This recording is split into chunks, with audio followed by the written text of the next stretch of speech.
Hello everyone, नमस्ते. गोदावरी फार्ममध्ये आपलं सर्वांचं स्वागत. आज आपण एक नवीन सिरीज चालू करतोय. अन्न हेच औषध, फूड इज मेडिसिन. या सिरीजमध्ये मी तुम्हाला मायक्रोग्रेनमध्ये व्हीटग्रास कसं उगवायचंय घरच्या घरी, आणि व्हीटग्रासचे फायदे तर तुम्हाला सगळ्यांना माहीतच असतील. परंतु आता आपण त्याचे फायदे न पाहता आपण ते ग्रो कसं करायचंय घरच्या घरी आपण ते पाहूयात. आणि बाकी जे बेनिफिट्स वगैरे आहेत ते मी तुम्हाला नंतर शेअर करेल. तर यासाठी मी सकाळी काय केलं होतं, खपली गव्हाचं बी म्हणजे गहू जो आहे तो सकाळी पाण्यामध्ये भिजू घातलेला होता. आता त्याला 8 तास पूर्ण झालेले आहेत. तर हा जो गहू आहे हा मी या ट्रेमध्ये हाफ ट्रे मी मातीचा लेयर घेतलेला आहे. यामध्ये तुम्ही कोकोपीट पण थोडंसं ॲड करू शकता, गांडूळ खत पण तुम्ही ॲड करू शकता.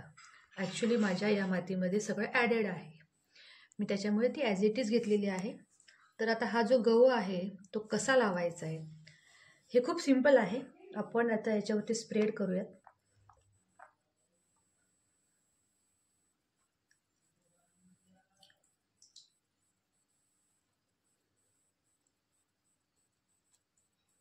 ॲक्च्युली मला आता एवढा गहू लागणार नाही आहे या ट्रेवरती, तर मी दुसरं एक कंटेनर बनवलेलं आहे, रेडी ठेवलेलं आहे.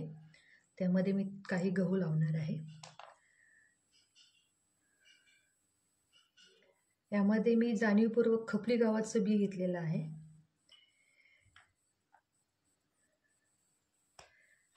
आता यावरती काय करणार आहे, मी ही जी मी बाजूला माती काढून ठेवलेली होती ना त्याला मी स्प्रेड करणार आहे.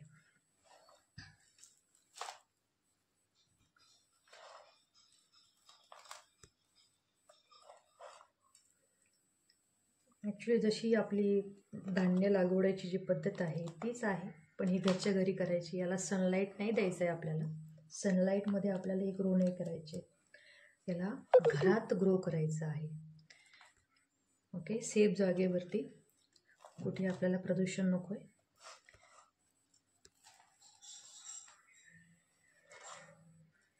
याला मी थोडंसं माती स्प्रेड करून घेतले. आता आपला गहू लावून झालेला आहे आणि त्याच्यावर आपण मातीसुद्धा आपण थोडीशी टाकलेली आहे. आता आपल्याला काय करायचं, थोडासा पाण्याचा शिंपडा द्यायचा आहे. ओके,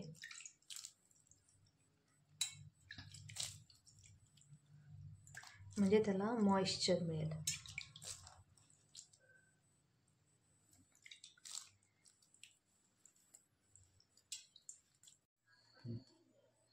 तर आता यावरती आपण काय करणार आहोत, पेपर ठेवणार आहोत की ज्यामुळे ह्युमिडिटी पण टिकून राहील आणि एरिएशन पण मिळेल.